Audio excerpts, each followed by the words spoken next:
La policia espera poder prendre declaració a la mare de la nena que ha aparegut degollada aquest matí a Girona. La dona, de 43 anys, l'han trobat inconscient al costat del cos de la nena i està ingressada a l'hospital. La policia sospita de la mare.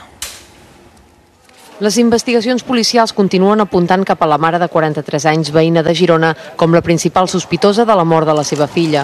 Segons sembla, quan el pare i el germà han arribat a casa al matí, han trobat la nena de 6 anys degollada i la mare al costat inconscient. Els agents han detingut la dona i l'han portat a l'Hospital de Santa Caterina perquè l'assistissin. El jutge ha decretat secret de sumari i no s'han fet públics els motius pels quals la dona ha perdut el coneixement.